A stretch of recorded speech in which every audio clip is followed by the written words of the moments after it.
श्री राम।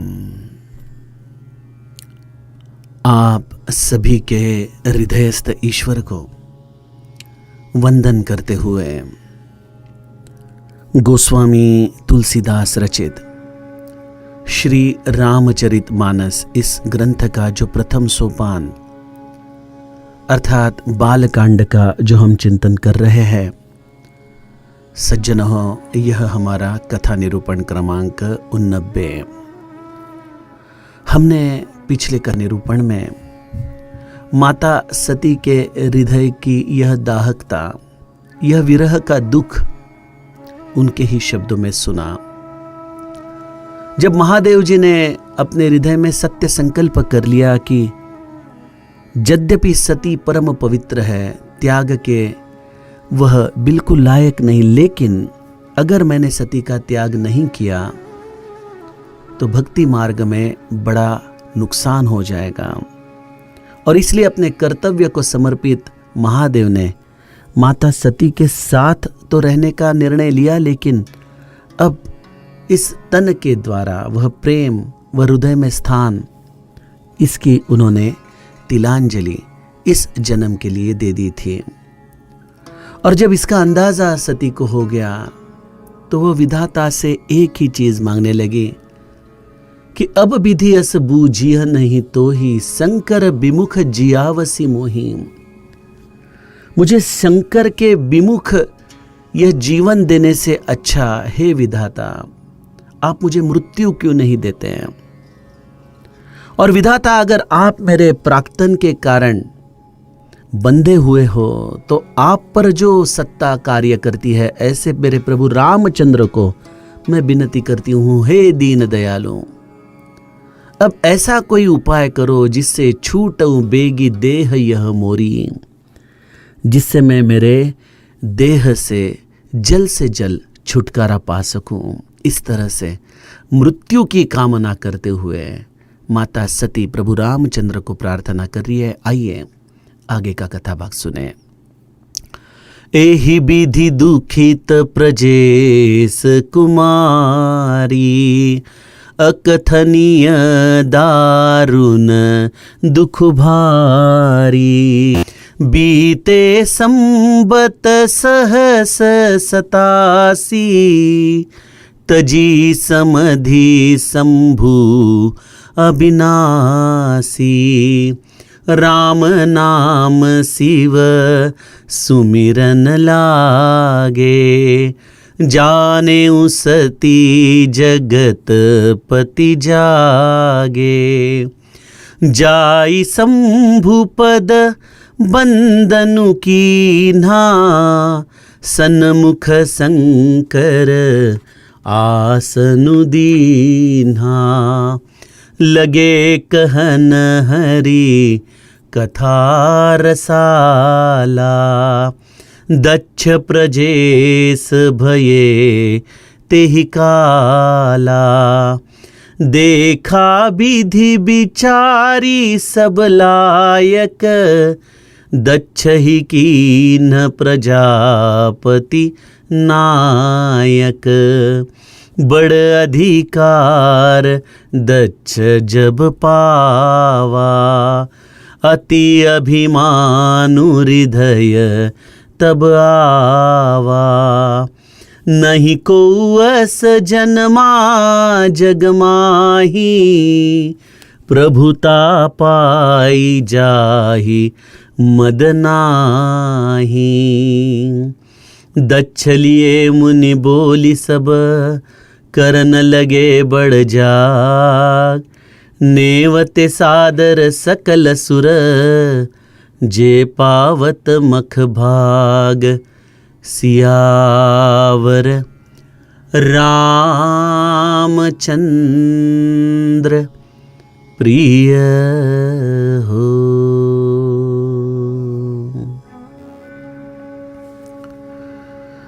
सज्जनों, प्रभु रामचंद्र दीन दयालु है। जब माता सती ने प्रभु रामचंद्र से ये विनती की कि प्रभु आरती हरन वेद जसु गावा, आपका वेदों ने ऐसा सुयश गाया है कि आप जीव का दुख हरण कर लेते हैं। क्या आपको मेरी पीड़ा दिखाई नहीं देती? क्या आपको मेरे मन की यह अवस्था समझ में नहीं आती? नहीं प्रभु, आप सब कुछ जानते हो। क्या मुझ पर आप यह दया नहीं करोगे? क्या आपको अभी भी ऐसा लगता है प्रभु कि मैंने महादेव जी के साथ विरोध करके बहुत बड़ा पातक किया है? प्रभु, मैं आपसे पूछती हूं, जाओ मोरे शिव चरण सने हूं, मन क्रम बचन सत्य ब्रतुए हूं। अगर मैंने मन, वचन और कर्म से महादेव जी के चरणों पर प्रीति की हो तो प्रभु आपको मेरी यह विनती सुननी ही होगी। आप मुझे इस देह से छुटकारा मिलने का कोई ना कोई तो उपाय कीजिए। मैं महादेव की पत्नी हूं, उनके साथ रहते हुए कोई मेरा बाल बाका नहीं कर सकता, लेकिन आप सर्वज्ञ हैं। आप ही ऐसी कोई विरचना कीजिए विधाता के द्वारा जिससे इस विरही देह को मुझे समाप्त करने का अवसर मिले और चेतना रूप में मैं पुनश्च मेरे शिव जी के हृदय में स्थान पा सकूं। इस तरह से अत्यंत दुखमय अवस्था में माता सती का एक एक दिन एक एक युग की तरह चल रहा है। गोस्वामी जी कहते, एहि विधि दुखित प्रजेश कुमारी, अकथनीय दारुण दुख भारी। दक्ष सुता सती इस प्रकार अत्यंत दुखी, दारुण दुख अपने हृदय में सहते हुए एक एक दिन युग की तरह बिता रही है। इस दुख का वर्णन ही नहीं किया जा सकता। देखिए सज्जनों, काल भी सापेक्ष होता है। जब हम सुख की घड़ियां देखते हैं तो सुख का दिन कुछ पल की तरह हमारे जीवन से गुजर जाता है और दुख का पल दिन की तरह बड़ा हो जाता है। काल क्रमण भी घटना के अनुसार जीव के लिए सापेक्ष होता है। और यहां माता सती जो अत्यंत दुख में है, वह महादेव जी के इस प्रदीर्घ समाधि को उतरने की, उनकी आंखें खोलने की प्रतीक्षा कर रही है। और मेरे महादेव कितने सालों तक समाधि में रहे? बीते संबत सहस 87,000 साल। इतना बड़ा समय महादेव जी का समाधि में बीता है। अब देखिए गोस्वामी जी यहां हमें 58वें दोहे में कहते हैं, मरमुन को जान कछु जुग सम दिवस सिराही। गोस्वामी जी कहते हैं कि एक एक दिन युग की तरह जा रहा है और ऐसे 87,000 वर्ष बीत गए। तो यह कितना बड़ा कालखंड हुआ होगा माता सती के लिए। कितने वेदनाएं, यातनाएं, पीड़ा उन्हें सहनी पड़ी होगी। लेकिन मानवीय बुद्धि जब ऐसी कोई संख्या सुनती है कि मेरे महादेव जी 87,000 साल तक समाधि में थे, तो वह अचरज करता है कि इतने साल कैसे क्या कोई समाधि में बैठ सकता है। मैं हमेशा इस घटना पर विश्लेषण करते हुए सब मेरे नौजवान मित्रों को कहते रहता हूं कि देखो, आप अमेरिका को अगर ट्रैवल करोगे तो विमान से उतरने के बाद आपको सबसे पहला काम क्या करना होता है? उस देश के समय के अनुसार आपको आपकी घड़ी सेट करनी होती है। आप ये नहीं कह सकते कि मैं भारत में जो घड़ी वक्त दिखा रही है उसी वक्त के आधार पे यहां काम करूंगा। नहीं, वहां जाने के बाद आपको घड़ी की सुइयां बदलनी पड़ती है।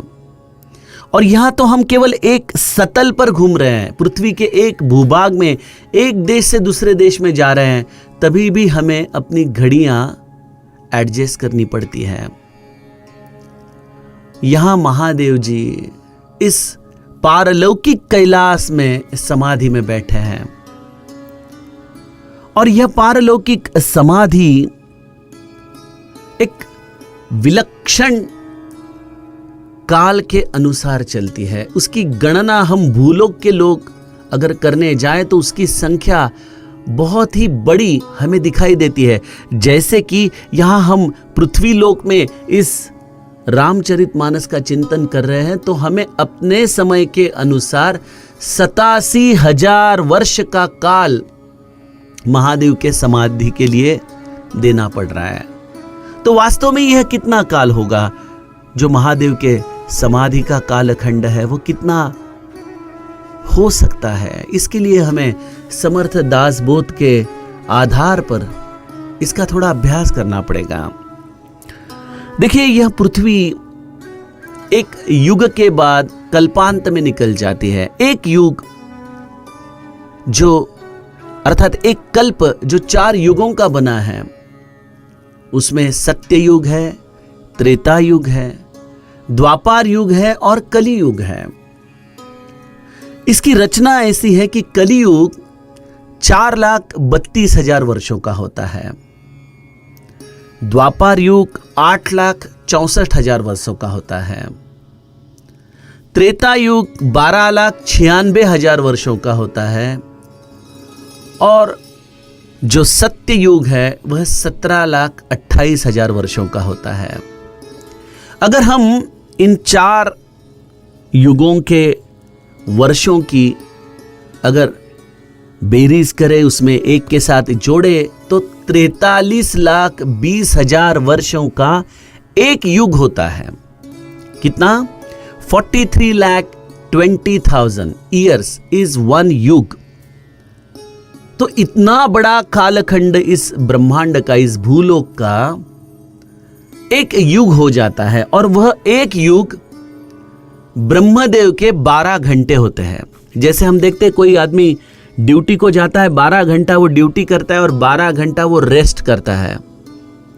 उसी तरह से ब्रह्मदेव भी 12 घंटे काम करने के बाद 12 घंटे के रेस्ट लेते हैं। तो 43,20,000 वर्ष ब्रह्मदेव उनका दिन रखते हैं और उसके बाद उतनी ही संख्या में उनका रात का विश्राम होता है।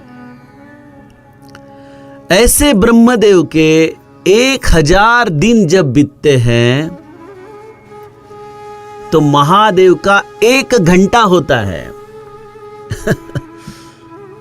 तो महादेव का 1 घंटा, अगर मेरे पास अभी कैलकुलेटर है नहीं, लेकिन मैंने कभी एक बार ऐसे ही मेरी जिज्ञासावश यह 87,000 वर्ष कितने मिनट का है वह निकालने की कोशिश की, तो करीबन 1 घंटे के थोड़ा कम अंतर में यह महादेव जी का समय आ जाता है। इतना थोड़ा वक्त वहां का वह ध्यान कर रहे थे। लेकिन मैंने जैसे आपको पहले कहा कि काल सापेक्ष हो जाता है, तो महादेव जी ने शायद कुछ मिनट या घंटे के लिए वहां ध्यान किया होगा उसके लोक में, लेकिन उसमें एक एक निमिष, एक एक क्षण माता सती के लिए एक एक युग की तरह तकलीफ देने वाला हुआ होगा। सुंदरकांड प्रमाण है। निमिष निमिष करुणा निधि, जाहि कलप सम बीती, बेगी चलिए प्रभु आनिय, भुजबल खलदल जीती। मेरे हनुमान जी प्रभु रामचंद्र को कहते हैं कि माता सीता के लिए लंका में एक एक क्षण एक एक युग की तरह बीत रहा है। प्रभु आप जल्दी चलिए, जल्दी चलिए। तो एक एक क्षण एक एक युग की तरह बीतना, यह तो जगदम्बा रूपिणी ही जान सकती है, जो अपने इस परम पुरुष से अलग हो चुकी है। जहां शिव अलग है, शक्ति अलग है, उनके लिए एक एक क्षण अलग रहना यह बिल्कुल एक युग की तरह है। और अगर हम हमारे सामान्य जीव के आधार से इस घटना को थोड़ा सोचें तो देखिए, पति पत्नी के बीच अनबन होना यह तो बहुत स्वाभाविक चीज है। लेकिन घर में जब भी अनबन होती है और अगर उसके कारण किसी ने मौन रूप धारण कर लिया, बात करना छोड़ दिया, तो सामने वाला व्यक्ति उसका मौन कितनी देर तक सह पाएगा? जहां अधिकतम प्रेम है वहां पे पति या पत्नी जिसने भी मौन लिया हो, उसका दूसरा पार्टनर उसे मनाने की कोशिश करेगा। नहीं, बस हो गया, आधा घंटा हो गया, आपने एक शब्द भी मुझसे बात नहीं किया। नहीं, आपको बात करना ही होगा। इस तरह से जैसे हम वह आधा घंटा भी घर में नहीं सह सकते। तो यहाँ पे तो परम पवित्र माता सती है और उन पर अत्यंतिक प्रेम करने वाले मेरे महादेव हैं। तो महादेव जी ने यह चुप्पी जो साधी है, इसका अत्यंतिक दुख माता सती अपने हृदय में एक एक युग की तरह सह रही है। तो बीते संबत सहस 87, यह कोई अचरज करने वाली बात नहीं है। इसे अगर पढ़ने के बाद आपको लगे कि नहीं, ये तो बहुत ही काल्पनिक चीजें दिखाई दे रही है, तो कल्पना आपके मन में है। यह बहुत ही शास्त्र शुद्ध, ऐसा गोस्वामी जी का चिंतन है। और मेरे महादेव कैसे हैं? सती ही ससोच जानि वृष केतु, कही कथा सुंदर सुख हेतु। सती के इस पीड़ा को मेरे महादेव भली भांति जानते हैं।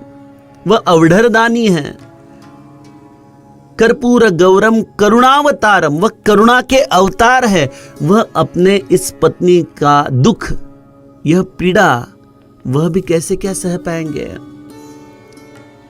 इसलिए उनके चरणों में माता सती बैठी है और सती के हृदय की पीड़ा महादेव अपने इस समाधि में अनुभव कर रहे हैं। और जैसे उन्होंने देखा कि सती को अब इससे ज्यादा पीड़ा देना उचित नहीं है, तभी तजी समाधि शंभु अविनाशी, मेरे महादेव जी ने अपने स्वयं को इस समाधि से उत्थान करते हुए अपने स्वयं को बाहर निकाला। देखिए, शिव और जीव का कितना सुंदर विश्लेषण हमें यहां दिखाई देता है। अब यहां पे गोस्वामी जी कहते तजी समाधि शंभु अविनाशी। अविनाशी शिव समाधि में से उत्थान करते हैं और जीव को समाधि में जाना पड़ता है। महादेव की समाधि सहज है और जीव का चंचलत्व सहज है। और एक प्रमाण हमें आगे जाके माता पार्वती और महादेव जी के संवाद में मिलता है कि जब माता पार्वती महादेव जी को प्रश्न पूछती है, और राम रहस्य अनेका, हे प्रभु मुझे आप राम जी के रहस्य सुनाइए। तब पार्वती के ये प्रश्न सुनने के बाद महादेव जी समाधि वश अपने आंखें मूंद लेते हैं और उनकी अवस्था कैसी होती है? परमानंद अमित सुख पावा। जो स्वयं सच्चिदानंद है उसे और आनंद आ गया जब माता पार्वती ने प्रभु रामचंद्र के प्रति अपनी जिज्ञासा जताई और तब आंखें मूंद कर समाधिस्थ हुए महादेव बरबस अपने आप को समाधि से पुनः खींचकर बाहर लाते हैं संवाद करने के लिए। यह है महादेव, यह है शिव तत्व। लौकिक व्यवहार करने के लिए जिसे अपने साधना से, अपने अनुसंधान से, अपने आत्म स्वरूप से बरबस बाहर आना पड़ता है, वही महादेव है।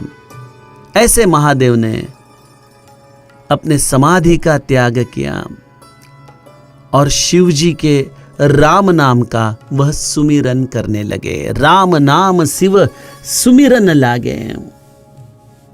अब देखिए, जो निर्गुण और सगुण साधना की बात करते हैं, दोनों में फर्क करते हैं, इनके लिए कितनी सुंदर सीख हमें गोस्वामी जी इस महादेव के चरित्र से बताते हैं।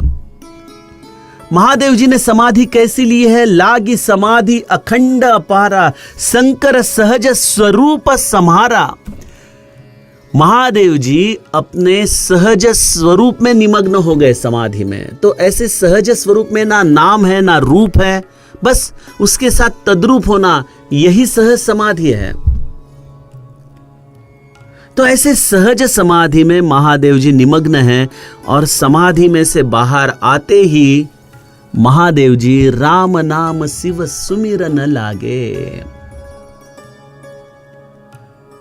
तो इसका अर्थ क्या है? जो निर्विकल्प समाधि, ब्रह्म स्वरूप समाधि तद्रूपता से अनुभव में आती है, उसी समाधि को अगर सगुण रूप से जानना है तो उसका राजमार्ग है राम नाम। ज्ञानेश्वर महाराज हरिपाठ में कहते हैं, ज्ञान देव म्हणे सगुण है ध्यान, नाम पाठ मौन प्रपंचाचे। इस सगुण चरित्र को ज्ञानेश्वर महाराज कहते हैं कि यही सहज समाधि है। इस सगुण का नाम लेना यही सबसे बड़ा मौन है। तो समाधि का विकल्प है हरि नाम।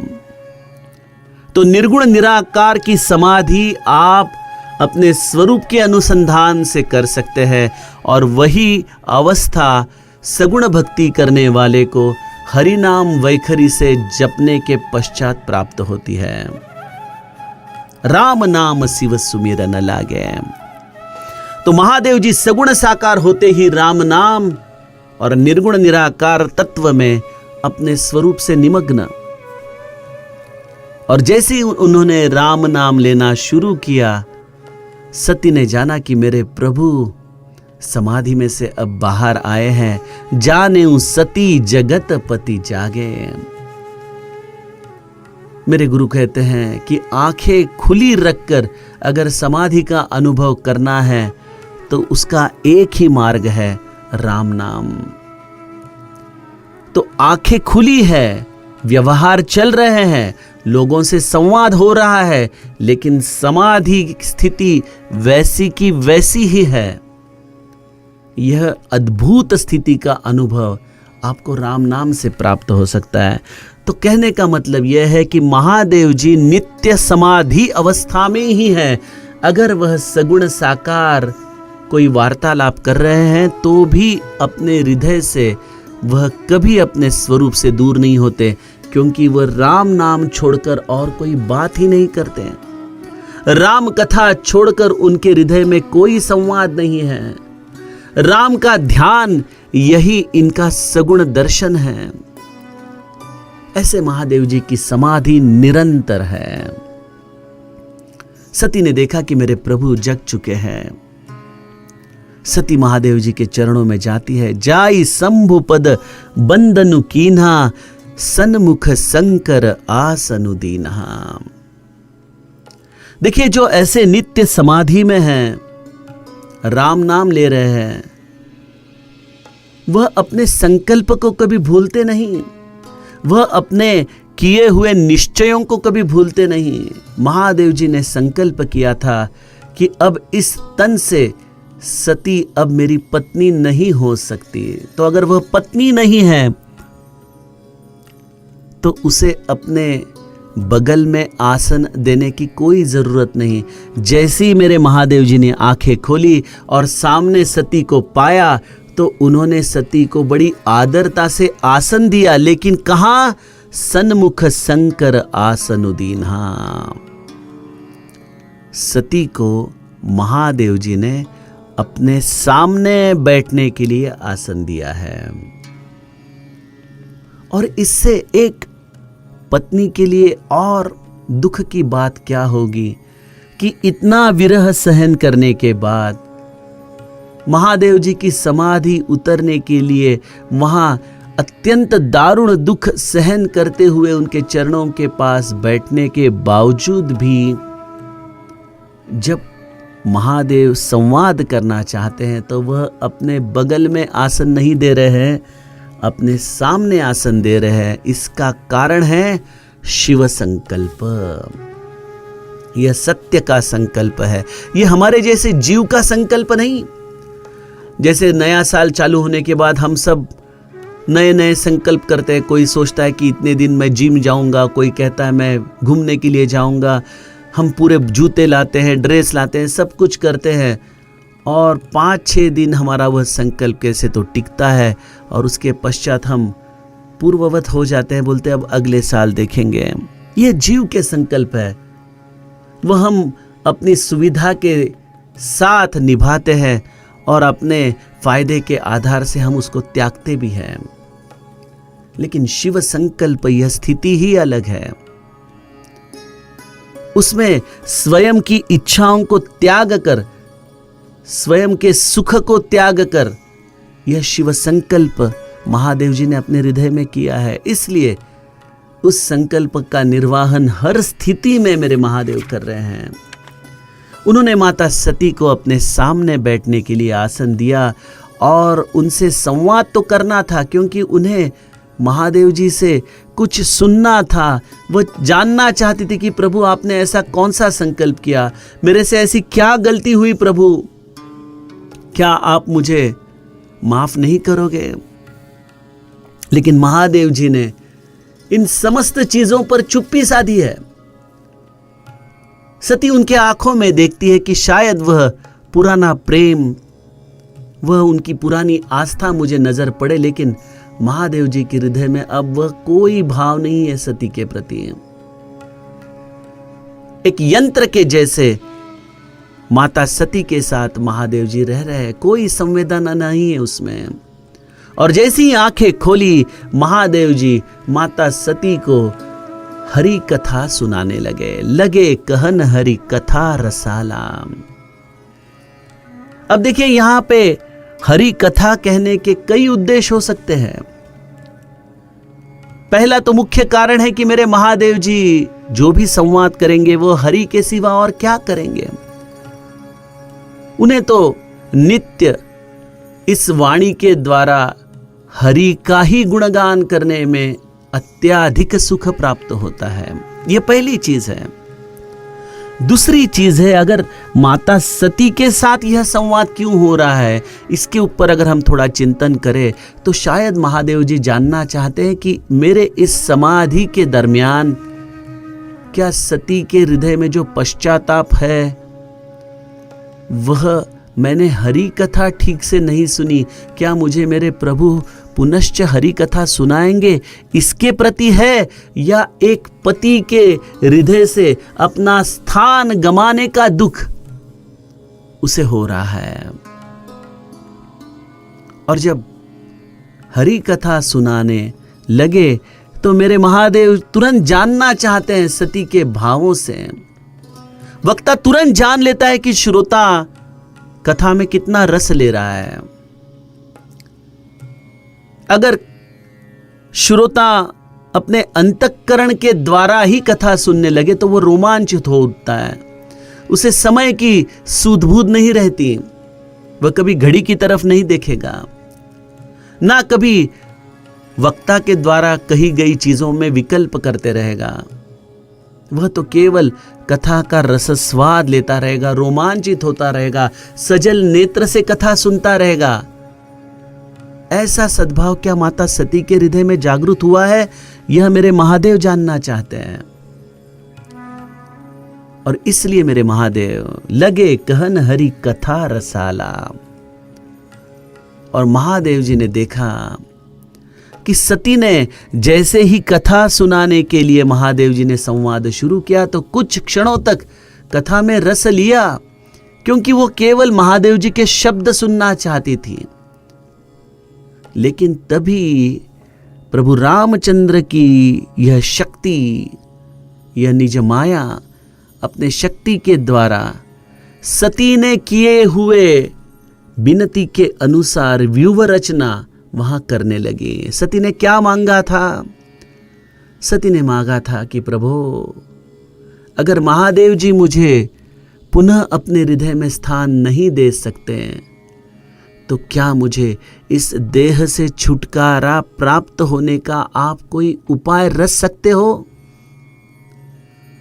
और इसके लिए उन्होंने कहा था कि मेरा अगर मन वचन और कर्म से महादेव जी के चरणों में प्रेम है तो मेरी यह विनती आप जरूर सत्य करोगे। और सती परम पवित्र थी, महादेव जी के चरणों में उनका अतीव प्रेम था, और इसलिए महादेव जी हरि कथा सुना रहे हैं।